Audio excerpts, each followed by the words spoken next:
MK Stalin తన బుద్ధి అయితే బయట పెట్టాడు. మేము చూడనటువంటి విజయము లేదు, అపజయము లేదన్నట్టు బాగానే ఉంది. డిఎంకే 6 సార్లు అధికారంలో కూడా ఉంది. అంటే 6 సార్లు అధికారంలో ఉన్నటువంటి పార్టీ.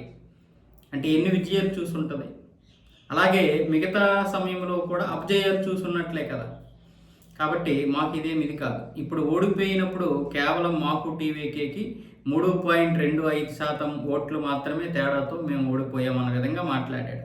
అయితే మనం సిద్ధాంతపరంగా ఒక్కటే.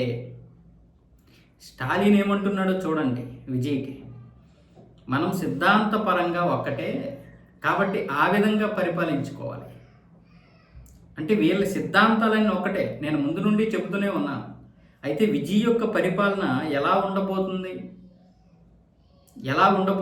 ఏం చేయబోతున్నారు, ఏంటి అనేదంతా కూడా మీకు ఒక సంవత్సరం 2 సంవత్సరాల్లో తెలిసిపోద్ది.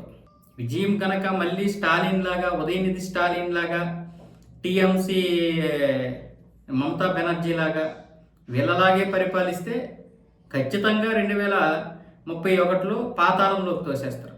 అందులో ఎటువంటి సందేహము లేదు. ఎందుకు అంటే ఇప్పుడు జనాలు అన్నీ గ్రహిస్తున్నారు.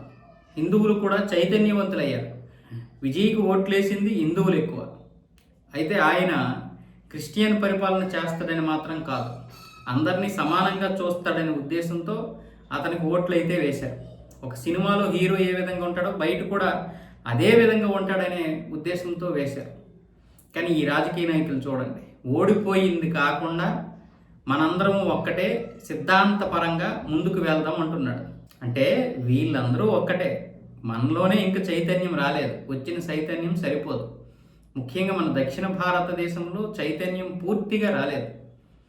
ఒక 20-30% మాత్రమే చైతన్యం వచ్చింది.